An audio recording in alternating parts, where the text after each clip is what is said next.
The views and opinions expressed in this program are those of the speaker and do not necessarily reflect the views or positions of ECTV or any entities they represent. This week on Voice of the People, Community Access, our guest is Lee Morgan. Well, video 5, here we go. Scrantonians and residents of the county, today I wanted to talk about a few different issues and combine them together. And the one thing is cemeteries.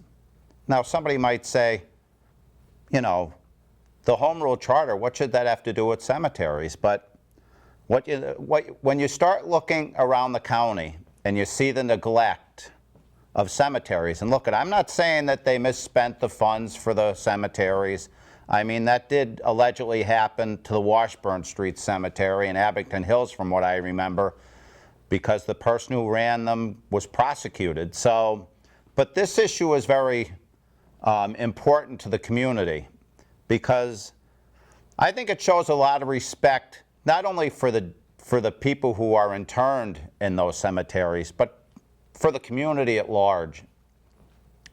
And with the costs of probably upkeep of all these cemeteries and the abandoned ones that are somewhere dotting the area, just forgotten, I mean, we know they're there. And it's just, I think it'd be a good thing to do something with them and maintain them. The same thing goes with the vacant lots in the city of Scranton. They're just not maintained and they're overgrown. So, we could tackle a couple of different things at the same time by tackling the city or county-owned lots that are overgrown and not maintained, and find solutions to problems, because that's what government does. And the Home Rule Charter should be focused on solving problems and making the community better. And just imagine being a family member going to one of those cemeteries and you're looking for your relative's headstone. Well, some headstones are upright, but a lot of them now are level with the ground. So, I'd assume you'd wonder how a community could let cemeteries reach the point they're at without somebody that runs these small towns and communities addressing that issue. And to me, that's a pretty important issue, because I have relatives that are interned in the Abington Hills Cemetery, and it definitely needs an awful lot of work. And I'm sure that there are a lot of other people in various different communities around the county and the city that would like to see that issue addressed. And vacant lots, the city created that problem, in my opinion, by seeking to use funds to tear those structures down. A lot of homes are condemned, and in my opinion, they're not legitimate condemnations, because they go into them and they hold the house to a standard it was never designed to reach.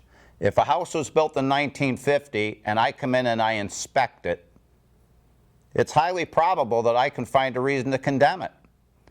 And then over a short period of time, I think that the law was 10 days, it becomes a fact of law. So now you've got somebody who owns a property, didn't know the law, and lost the rights to their property. And now repairs are going to cost an astronomical amount of money.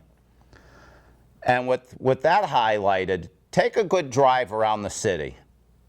Why isn't there a fund administered by the city for city residents that's sustained and given its upfront money, the money it's going to use to create itself, to create a low-interest loan program that should be in the charter that will allow residents of the city to borrow against that fund at some nominal interest rate, 2 or 3%, maybe 1%, with the loan tied to the property.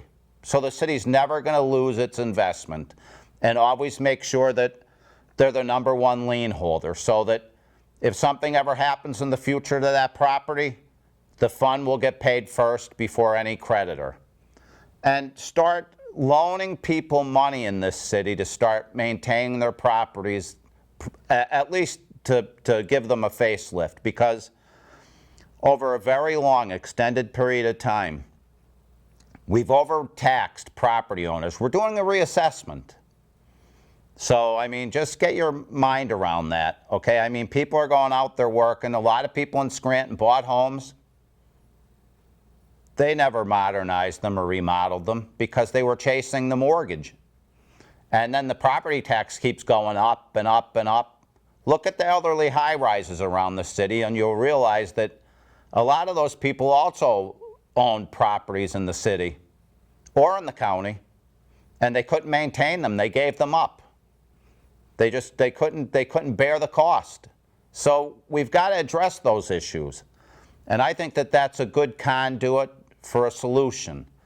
When you drive around the city and you look at properties, there's a lot of them that need a lot of work. And I just think it's beneficial to the community to have a fund like that. And I think it will increase property values in the city and maybe bring people into this city. I think for too long, we've listened to politics and we've listened to silly excuses why things are the way they are. The major reason that things in Scranton and the county are the way they are is because either people don't vote, or they don't care what happens, or they're totally disconnected from reality. You know, and why we're talking about maintaining cemeteries or helping them to maintain their cemeteries, because some of them may have been abandoned. But, you know, when we take a look at the city and we talk about maintaining vacant lots and, you know, just, you know, take a good look at the city. There's debris and litter all over the city. So it's not just on one particular lot. It's the streets are full of litter and dirt and debris, and it's throughout most of the city. So what I'd like to say is that maybe we need to take a look at trash collection while we're looking at all of these issues in the city of Scranton. You know, the city collects a fee for refuge in the city. And for the longest time, it's my impression that they're plugging it into the budget. Initially, it was designed only to pay the tipping fees. That was a very long time ago. Now some people are under the impression that it's designed to pay the cost of the labor and the tipping fees. But I think there's a surplus left even after all that's done.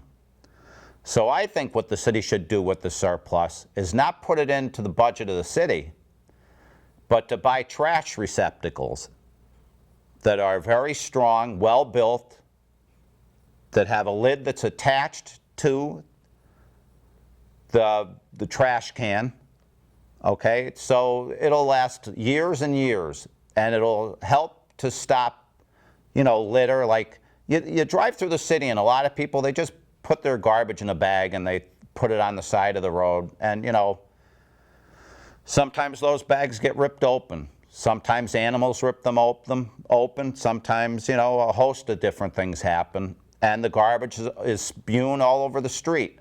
And evidently, most times, I don't think people pick it up. Sometimes they may. So I think that if we had receptacles like that, it would help to solve a lot of problems. Because we'd have less people with, you know, trash and trash bags, less rodents ripping through garbage, and animals like squirrels or maybe cats looking for something to eat. So, I mean, if we went and we made that investment, it would definitely help, and I believe the money's there. You know, at the end of any long day, the charter is the answer to move the city forward. These are just small issues I'm talking about, whether it's the business incubator, you know, whether it has to do with blight, just, you know, the downtown, revitalization, everything is based in that charter.